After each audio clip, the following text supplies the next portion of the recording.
So here are a few basics of what you need to know. So first, let's start with what is Exodus 90? Exodus 90 is a small group faith-building experience that lasts 90 days, and it's built on 3 pillars: fellowship, prayer, and sacrifice. The most important question might be, why do Exodus 90? Simply put, you should do Exodus 90 because you want to love God more. St. Paul says in his letter to the Romans, chapter 12, offer your bodies as a living sacrifice, holy and pleasing to God, your spiritual worship. And so the whole Exodus 90 program is geared around that idea of offering ourselves to God and doing it together as the body of Christ. So if loving God is something that you want to do more, and if this particular way of drawing closer to God seems to appeal to you, then do it. It can be a great way to jumpstart your spiritual life if it's been stagnating. Even if you don't know God that well, but you have a real desire to, and to make sacrifices in order to get to know Him better and to open yourself to receiving His grace, Exodus 90 can be great for that too. Perhaps one of the best fruits of Exodus 90 over the past few years at Hope College has been the formation and deepening of Christian friendships. So it's also a great way to find other people who will support you in your faith. Finally, Exodus 90 is a great way to grow in discipline and self-control. So that might sound good so far, but what kind of commitment are we talking about here? What actually is involved in the program in this fellowship, prayer, and sacrifice? Well, I'm glad you asked. I think the key word is commitment. A commitment is essentially a promise. Exodus 90 is built around a set of commitments or promises. And the first commitment is to persevere, to keep going. That's probably one of the hardest things about Exodus 90. It's not this individual task or sacrifice or that. It's just to sort of keep going even in the midst of it when you don't want to.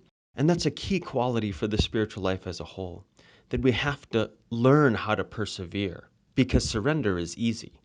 Exodus 90 is also a commitment to choose failure over compromise. What do I mean by that? Well, compromise, this beer is okay to drink because it was made by monks, so it's fine. No, that's not how this works.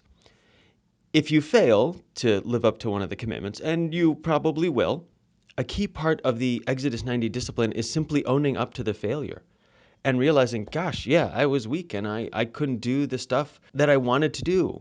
And being able to admit that to your other people in your group, and admit it, most importantly, to yourself. One of the things that we have a really hard time doing in our culture is admitting our mistakes and allowing others to see those. So a key part of the growth in Exodus 90 is growing in humility. And that means seeing our mistakes and accepting our weaknesses and allowing others to see those as well and to help us. So failure is key. It shows us our weaknesses, it helps us grow in humility, it allows us to receive encouragement from others, and it makes us rely on God's strength and not our own. And so that's why we have to commit to choose failure over compromise. Exodus 90 is also about a commitment to a group. Each small group that you'll be a part of has a weekly meeting to check in and sort of share how things are going and where you're at. It also means having an accountability partner that you'll keep in touch with every day via text just to check in and see how the other person's doing. Exodus 90 is also a commitment to prayer.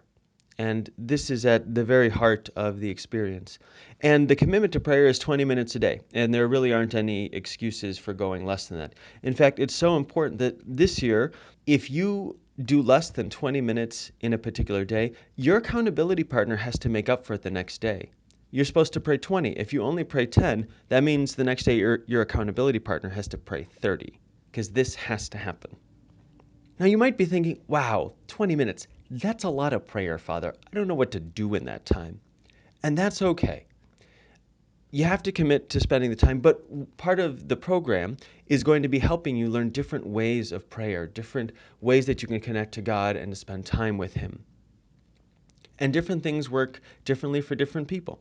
And that's why you're going to have a lot of options. But at the end of the day, there has to be that time. There is no substitute for spending time with God. Now, in addition to that, Exodus 90 is a commitment to certain kinds of sacrifices, Jesus says, pick up your cross and follow me. And so we take on certain sacrifices or crosses or pains in order to be in solidarity with Christ, to show him our love, to grow in that love by taking on these sacrifices because they actually feed charity. And so we do this in a number of ways. So in terms of the body, offer your body as a living sacrifice, there's a couple of disciplines related to food. So fasting twice a week, which usually means reduced quantity, but can also mean eating less pleasing or less expensive foods, eating more slowly, delaying mealtime. No unplanned or unhealthy snacking. Protein shakes after workout could be allowed, but no spontaneous snacking. No sweet drinks, no desserts, no alcohol, including on spring break. Now, there are some exceptions like Sunday. So part of fasting during the week also means learning to feast, to celebrate on Sunday. And that's a part of the program too. In addition to food, there's also the comfort of a warm shower, which can be really nice and relaxing. And that's one of those other things that we give up.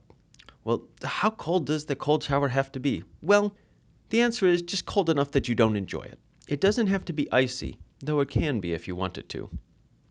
Finally, another aspect of sacrifice is taking care of ourselves and taking care of our bodies. And oftentimes that means doing things we would rather not do, like exercise.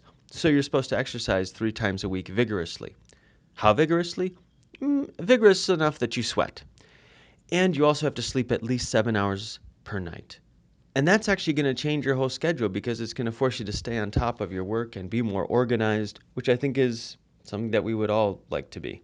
Or at least most of us. Now, in addition to the sacrifices of the body, there are also some sacrifices of the soul. And what I mean by this is sacrifices of our attention.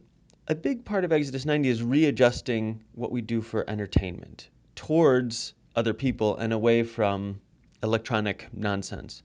So there are no TV, movies, or video games allowed for 90 days except when you're with friends and family as a group activity. So there is no more spending 10 hours locked away in your room with your laptop binging on whatever Netflix has decided to release this week. Not okay. The other thing is the internet, which can be a time suck like no other. So there's no social media without your group's permission for a legitimate reason. Also, there's no frivolous internet use except for 1 hour per weekend. Now, internet for work, school, keeping up relationships like Skyping grandma, all of those are allowed. Just no frivolous stuff except for 1 hour on the weekend. By God's grace, we can let go of our own desires and choose to pick up our cross and to follow after him.